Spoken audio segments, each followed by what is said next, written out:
Hello and welcome to another Smaulgld series on the CIA and gold, a discussion and analysis of the recently declassified documents on the CIA's view of gold from the 1970s all the way through to the 1980s. These documents are all classified as secret, and this one is entitled "The Year the United States Sold 770 Tons of Gold." This follows the last report we did, which was entitled "The Year the United States Sold 700 Tons of Gold," both staggering amounts. And the first report we did on the CIA and gold was when the CIA suspected gold market manipulations. We're going in order through these documents. The first report when the CIA suspected gold market manipulation was from 1969, a review of that year. The second, the year the U.S. sold over 700 tons of gold, was from 1970. And today we're going to be going through the year the United States sold 770 tons of gold, or the year 1971.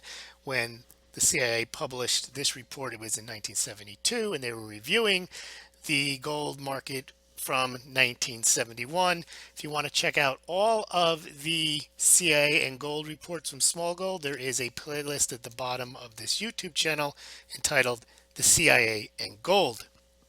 Also, you can find the blog posts at the links below these YouTube channels where you can read in further detail the analysis on the Smaulgld website.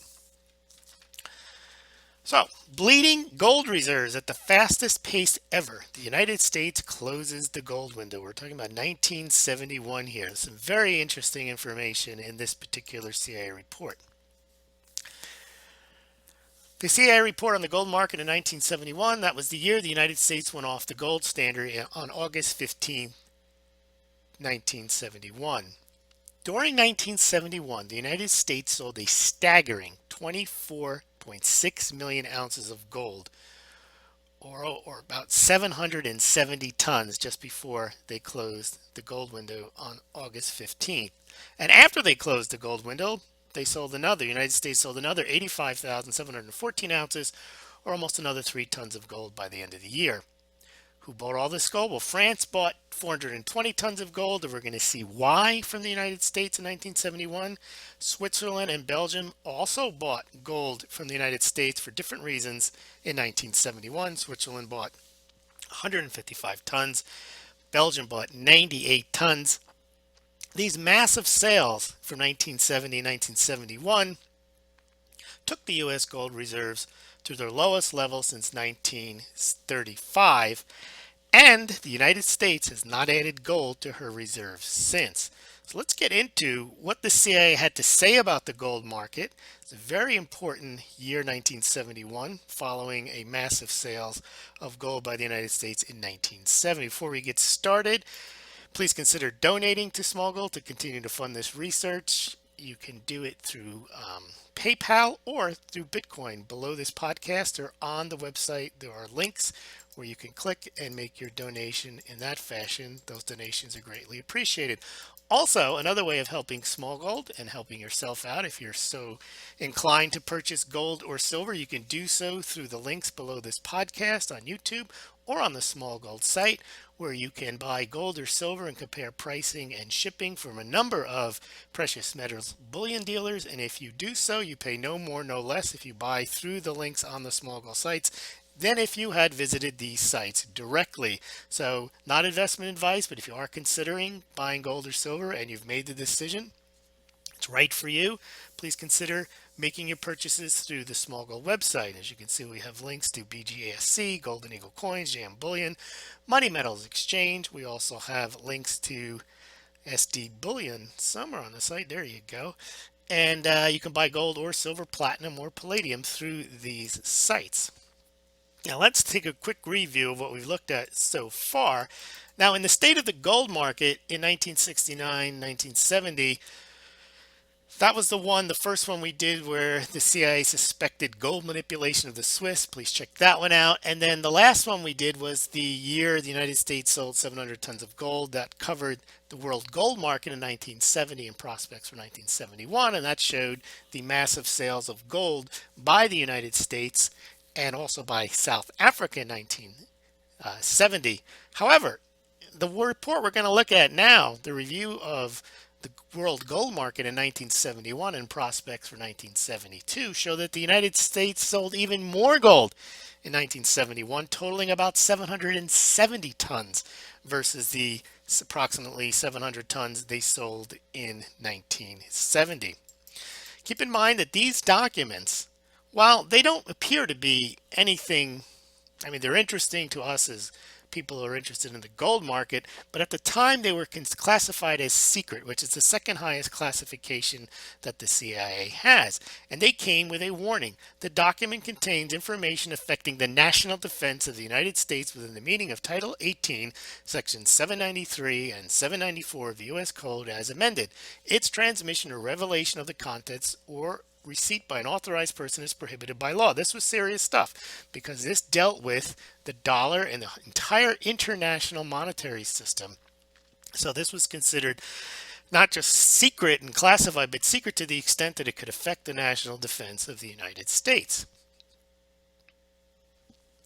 Now, in March 1972, this is when the CIA published a secret memorandum about the gold market in 1971, and it was the year the United States closed the gold window, or more specifically, Richard Nixon instructed his Secretary of Treasury to no longer allow the convertibility of foreign central banks' dollars brought to the United States, desiring to have them turned into gold. That was the right under the Bretton Woods agreements of 1944.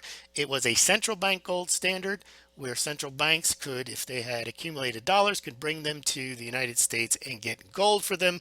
As you can see, over the past 2 years, from 1970 to 1971, the United States had sold over 1,400 tons of gold and was basically running out of gold.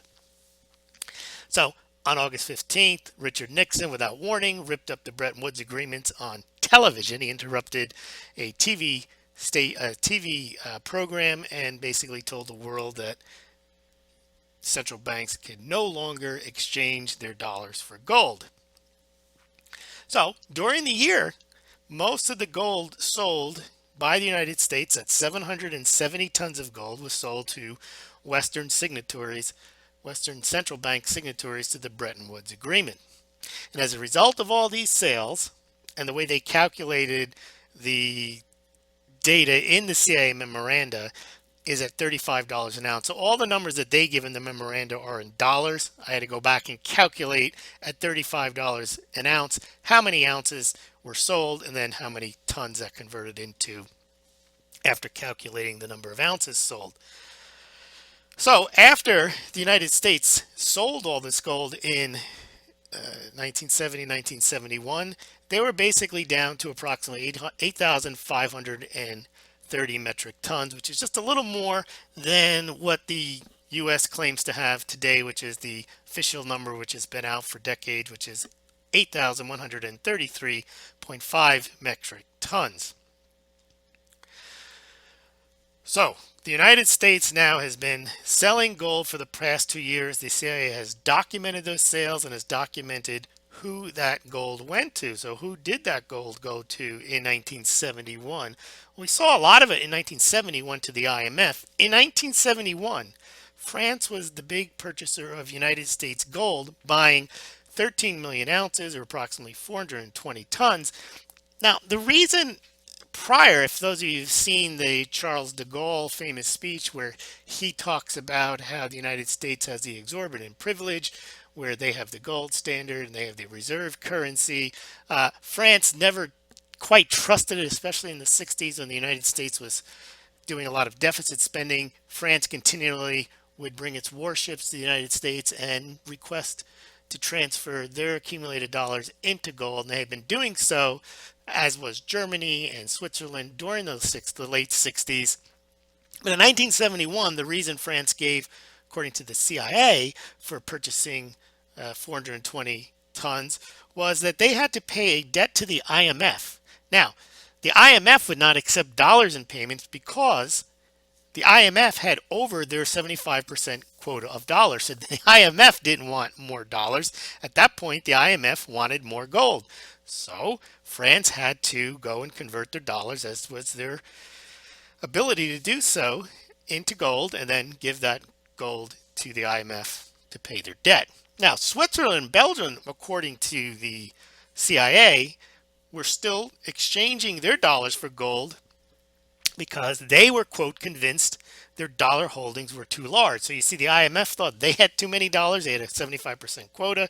And Switzerland and Belgium, who also purchased large amounts of gold from the United States in 1971, they thought their gold holdings were too large. Switzerland bought 155 tons and Belgium bought about 100 tons.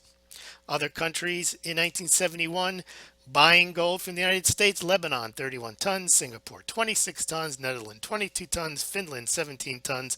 A bunch of other countries bought about 22 tons, and Malaysia bought 8.9 tons. Now, the IMF also bought about 20 tons of gold from the United States, and this wasn't because they wanted to buy gold. It was, as we talked about in the last podcast on the CIA and gold, the United States acts as gold broker to those countries who don't have gold that need to up their gold held at the IMF. So this is a continuation of what happened in 1970. The United States sold more gold to the IMF so that that gold could then in turn be put into the accounts of the other countries that had accounts at the IMF. South Africa in 1971 also sold massive amounts of gold. Now, they had sold even more in 1970, but in 1971, South Africa, which at the time was the world's leading gold producer, very important geopolitically, almost the way Saudi Arabia is today with its oil, they sold about 1,100 tons into the market. It was $200 million more than their annual production, but less than they had sold in 1970. And most of this gold, the CIA notes, was sold through a Swiss consortium into the free market.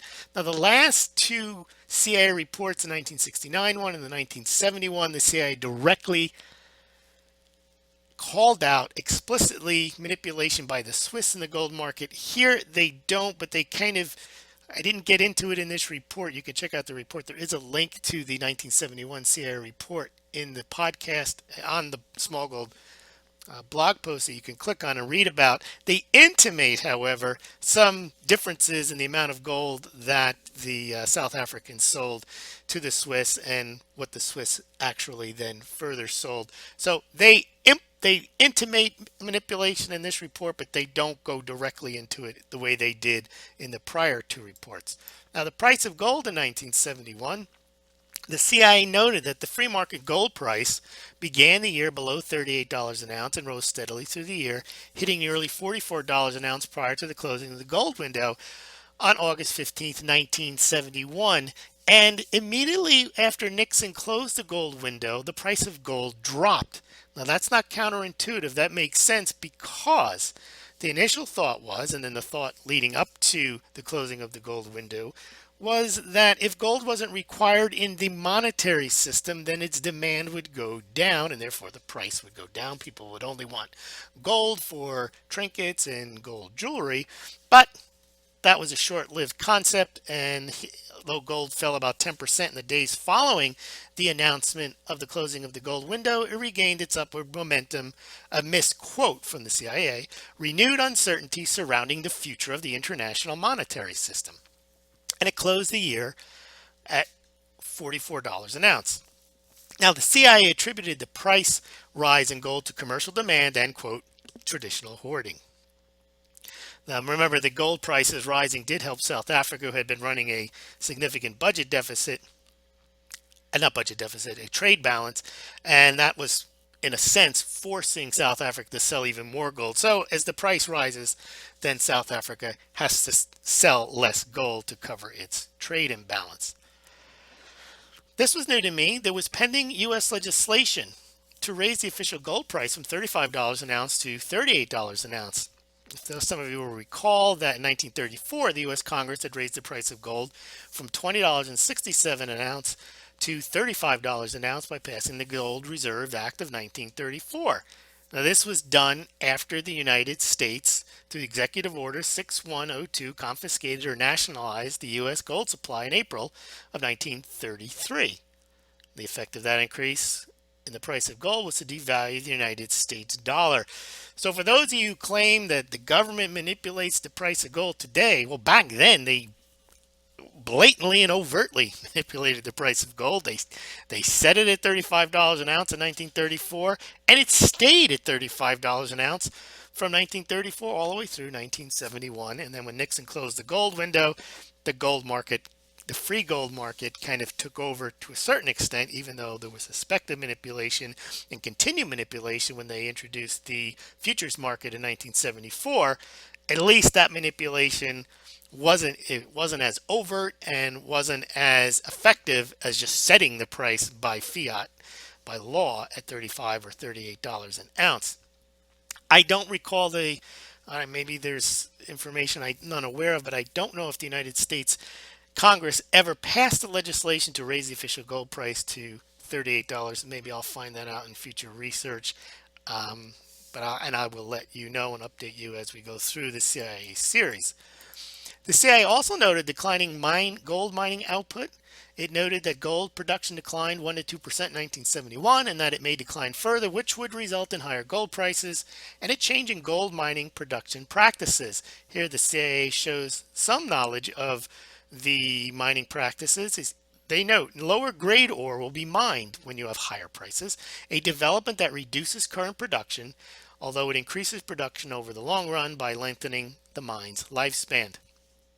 And you have the reverse, which they don't note, that when prices drop, the higher grade ore is mined, and you have basically the miners scrambling to get the cheapest mined gold that they can, versus when the price rises, they might as well hold off on the easier stuff and go after the more expensive lower grade ore. Now, the price outlook for 1972, the CIA predicted that the free market gold price might rise 20 to 25%. So they weren't buying the now gold is not valuable because it's not part of the international monetary system. They recognized it was speculative demand, and they thought that the price would rise 20 to 25%, provided there weren't any major sales from the Soviet Union, which they had been anticipating, but they weren't sure were going to materialize. Another significant development was the CIA noted that maybe the central banks were really going to push for some type of return to the Bretton Woods standard. Now, under the original Bretton Woods standard, you could take any dollars that you had accumulated as a foreign central bank and get gold from the United States, no questions asked. What looked like the foreign central banks wanted to do was, quote, press for limited convertibility for new incremental dollar holdings or some IMF transactions. So they knew the United States was going to tell them, no way are you going to be able to bring your dollars here en masse and we're going to give you gold. That's not going to happen. But they thought maybe if they could say, look, the new dollars that we get, maybe we can convert some of those dollars. Well, that's a development that never materialized. Remember, Nixon said in his speech ripping up the Bretton Woods agreements that he had instructed his Treasury Secretary to, quote, temporarily restrict or prohibit the conversion of dollars into gold. That temporary restriction is still in place. So next up, we're going to look at the world gold market in 1972 and the prospects for 1973. Special thanks to VJ for alerting me to these documents, and also to James Henry Anderson at JM Bullion, who has also been sending me some interesting CIA documents that I will be covering at a future date. Thank you very much. Please remember, if you like this YouTube and you like the Smaulgld channel and blog site, please donate to smaulgld.com and subscribe to both the YouTube channel and to the website. You can do so by just scrolling up to the top of the page and filling in your email address. You will get that CIA report and all the CIA reports in this Smaulgld series as soon as they come out. Thanks for listening.